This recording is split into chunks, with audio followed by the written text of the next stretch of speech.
ওয়া ইয়াকাল মাসিয়া ফা ইন্না বিল মাসিয়াতি হাল্লা সাখাতুল্লাহ। 5 আল্লাহর নাফরমানিমূলক কাজ করো না, পাপের কাজ করো না। কেন? আল্লাহর নাফরমানিমূলক কাজ করলে আল্লাহর ক্রোধ বেড়ে যায়, আল্লাহ রাগান্বিত হয়ে যায়। আল্লাহ যদি রেগে যায় তাহলে ওই লোকের উপরে অশান্তি নাজিল করেন।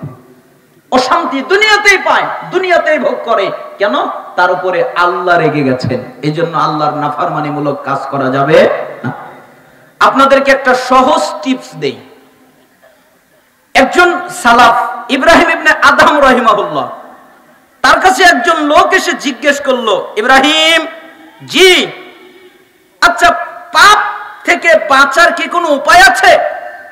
আমাকে বলো তো, আমি কিভাবে পাপ থেকে বাঁচতে পারি? আমি তো পাপ থেকে বাঁচতে পারি না, পাপের সাথে যে কোনো ভাবে জড়িত হয়ে যাই, যে কোনো ভাবে পাপ করে ফেলি। তো বাঁচার কি কোনো পথ আছে?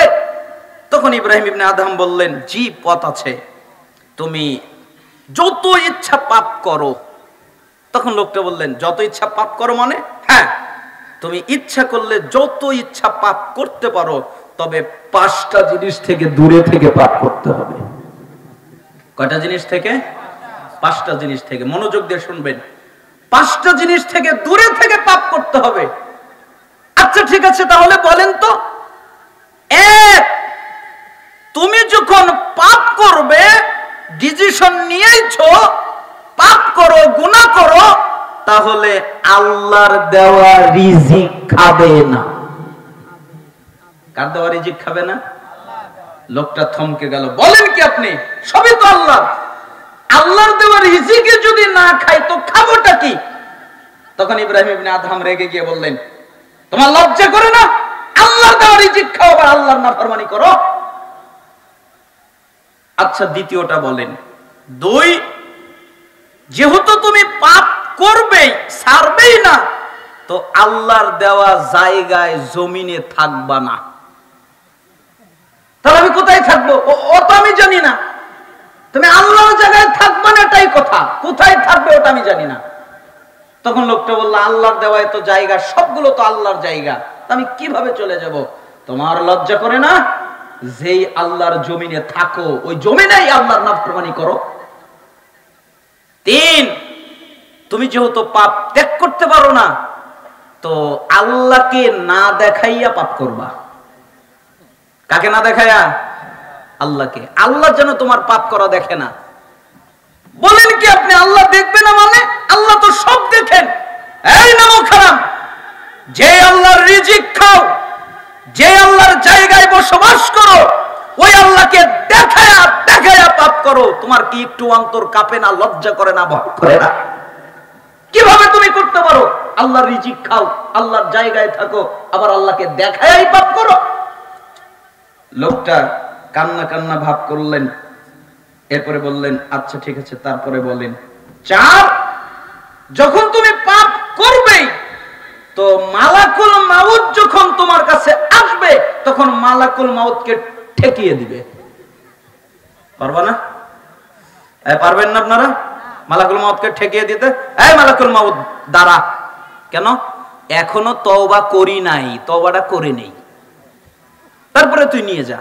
ওই যে বলে না, কয় আমার সময় কি শেষ, কিছুদিন যাক, আল্লাহ বিল্লাহ করব, বয়স টয়স বাড়ুক, দাড়িটা বাড়াবো, ছেলে মেয়ে বিয়ে টিয়ে দিয়ে নেই, তারপরে বড় হই, বৃদ্ধ হই, দাড়ি বাড়াবো, তখন আল্লাহ বিল্লাহ করব। মানে আল্লাহ বলে দিয়ে গেছে যে তুই 60 বছর বাঁচবি। তো মালাকুল মাউতকে ঠেকাবা, এরপরে তুমি তওবা করবা। না, আমি এটা পারবো না। 5, তোমাকে যখন তোমার পাপের কারণে জাহান্নামে ফেলে দেওয়া হবে, তখন তুমি নিজের ক্ষমতা দিয়ে জান্নাতে চলে যাইও। না, এটা তো আমার পক্ষে সম্ভব না, আমি নিজের ক্ষমতা দিয়ে জান্নাতে যেতে পারবো না। তাহলে বলো তুমি কিভাবে পাপ করতে পারো? যে আল্লাহর দেওয়া রিজিক খাও, যে আল্লাহর দেওয়া জমিনে থাকো, ওই আল্লাহকে দেখিয়ে পাপ করো, মালাকুল মাউতকে ঠেকাতে পারবে না, নিজের ক্ষমতা দিয়ে জান্নাতেও যেতে পারবে না, তাহলে কেন পাপ করো? কিভাবে করো? তখন লোকটা বললেন, আমি বুঝেছি। কি বুঝেছো? আমি বুঝে গেছি পাপ করার অনুমতি নাই, পাপ করার পদ্ধতি কোনো উপায় নাই, পাপ করার অনুমতি নাই, ওই লোকটা মরার আগ পর্যন্ত কোনো ব্যক্তি তাকে আর জীবনে পাপ করতে দেখে নেই। তার মানে পাপ যদি করতে মনে চাই 5টা জিনিস মাথায় রাখতে হবে, তাই না?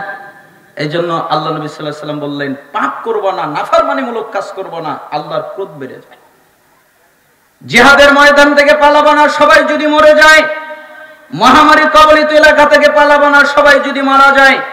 ওয়া আনফিক আলা ইয়ালিকা মিন তাওলিক, তুমি তোমার পরিবার পরিজনের জন্য ব্যয় করবে, কিপটামি করে কষ্ট দিবা না। তোমার পরিবারের যা লাগবে তুমি তাই দিবে, তাই ব্যয় করবে, কিপটামি করে কষ্ট দিবা না।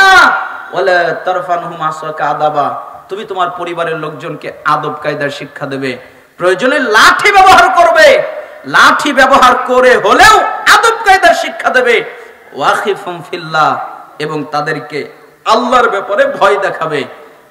সন্তানকে বলবে আল্লাহকে ভয় করো, স্ত্রীকে বলবে আল্লাহকে ভয় করো, ভাই বোনকে বলবে আল্লাহকে ভয় করো, মেয়েদের বলবে আল্লাহকে ভয় করো, মা বাবাদের বলবে আল্লাহকে ভয় করো। মানে তোমার অধীনে যারা আছে তাদের প্রত্যেককে বলবে আল্লাহকে ভয় করো, আল্লাহকে ভয়ের কথা বলবে। 10টা কাজ করবে। 1, শিরিক করবে না, তোমাকে যদি হত্যা করা হয় আগুনে জ্বালিয়ে দেওয়া হয়। 2, পিতামাতার নাফরমানি করবে না, তোমার পিতামাতা যদি তোমার স্ত্রী তালাক দিতে বলে, সম্পত্তি ত্যাগ করতে বলে, তাই করবে।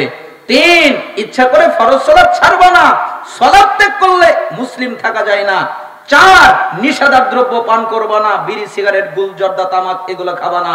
5, আল্লাহর নাফরমানিমূলক কাজ করবে না। 6, জিহাদের ময়দান থেকে পালাবে না।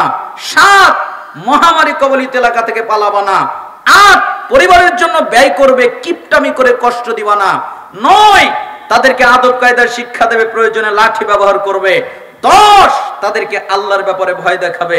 আল্লাহ তাআলা আমাদেরকে মিশকাত 61 নম্বর হাদিস, মুসনাদ আহমদ 21570 নম্বর হাদিস, আল্লাহ তাআলা এই হাদিসের উপর আমাদেরকে আমল করার তৌফিক দান করুন।